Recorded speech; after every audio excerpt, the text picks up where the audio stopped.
नमस्कार, मी सतीश साळुंखे आणि तुम्ही पाहत आहात सारांश. मंडळी, आज मी तुम्हाला बीड शहराच्या साधारण 400 वर्ष प्राचीन एका अशा अत्यंत आगळ्या वेगळ्या वास्तूबद्दल माहिती देणार आहे जी ऐकून तुम्ही चक्रावून जाल.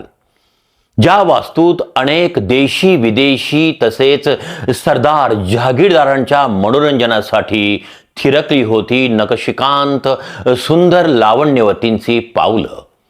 आणि या वास्तूत रचल्या गेली होती बीडच्या मध्ययुगीन इतिहासाची अनेक षडयंत्रही.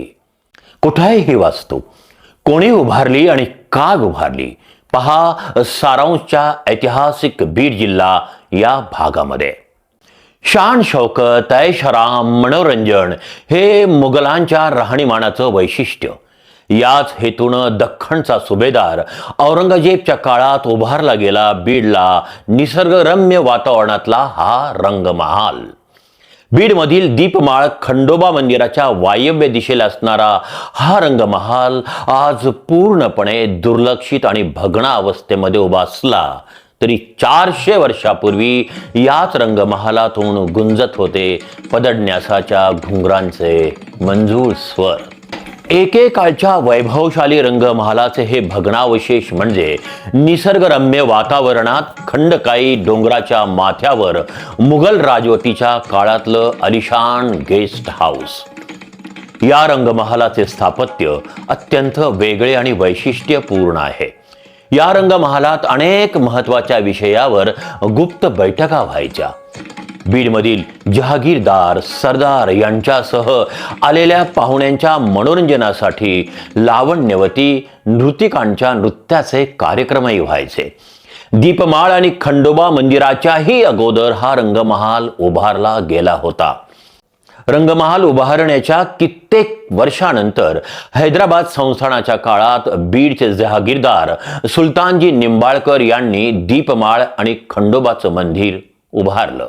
औरंगजेबने पन्हाळा किल्ल्याला वेढा दिला असताना तो आजारी पडला असता इंग्लंडचा राजा विल्यम तिसरा याच्या वतीनं त्याचा राजदूत सर विल्यम नॉरिस औरंगजेबला भेटायला जाताना सन 1701 साली फेब्रुवारी महिन्यामध्ये बीडहून गेला. त्याने बीडला मुक्काम केला. बहुधा त्याचा मुक्काम होता तो याच रंगमहालात. त्याने या परिसराचे आणि वरून दिसणाऱ्या बीडचे आपल्या प्रवासाच्या आठवणीच्या पुस्तकात अप्रतिम वर्णन केलं आहे.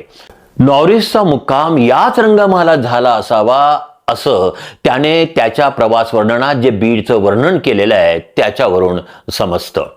हा महाल छोटेखानी असला तरी तो अत्यंत वैशिष्ट्यपूर्ण आहे स्थापत्यशास्त्राच्या दृष्टीनं.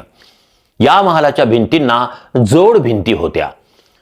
2 भिंतीत विशिष्ट प्रकारची पोकळी होती, म्हणजे आत चालणारी गुपिते बाहेर कळत नसत. भूकंप प्रतिरोधाचाही विचार त्यामागे होताच. आणि जर अचानक घातपाताचा हल्ला झाला तर पहिल्या भिंतीवर शत्रू अडून पडे. याशिवाय या महालात मुख्य दिवाणखान्याला लागून विविध 3 शयनकक्ष होते आणि महालाच्या सर्व बाजूने प्रशस्त असा वरांडाही होता.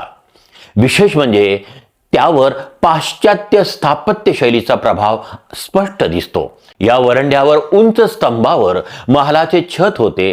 हे स्तंभ आज अस्तित्वात नसले तरी त्याच्या अवशेषावरून आणि तळाच्या व्यासावरून हे स्तंभ साधारणपणे 30 फुटापेक्षाही जास्त उंच असावेत. यावरून या रंगमहालाच्या स्थापत्याची कल्पना येऊ शकते. बीड सुभ्यात येणाऱ्या अनेक महत्त्वाच्या व्यक्तींसाठी येथे निवास आणि मनोरंजनाची व्यवस्था केली जाई.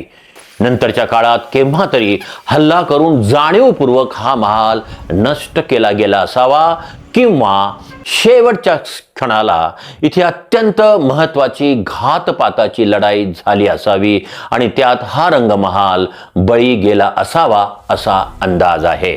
नमस्कार मंडळी, मी सतीश साळुंखे आणि तुम्ही पाहत होता सारांशमध्ये ऐतिहासिक बीड जिल्हा. तुम्हाला हा व्हिडिओ कसा वाटला याबद्दल तुम्ही कॉमेंट्समध्ये जरूर लिहा. व्हिडिओ आवडल्यास तुमच्या मित्रांच्या किंवा समाज माध्यमाच्या अन्य ग्रुपवर शेअर करा आणि आपला हा बीडचा इतिहास जास्तीत जास्त लोकांपर्यंत जाऊ द्या. कॉमेंट्स करा, शेअर करा, लाईक करा.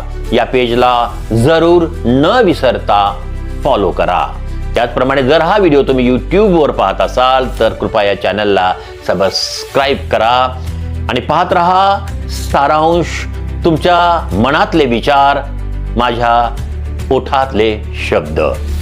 तर पुन्हा एकदा भेटूया अशाच एका वेगळ्या इतिहासाच्या संदर्भात, वर्तमानात घडणाऱ्या सामाजिक आणि राजकीय घटनांवर सडेतोड भाष्य करण्यासाठी सारांशमध्ये. तोपर्यंत नमस्कार, राम राम, अस्सलाम वालेकुम, जय भीम. पाहत रहा सारांश.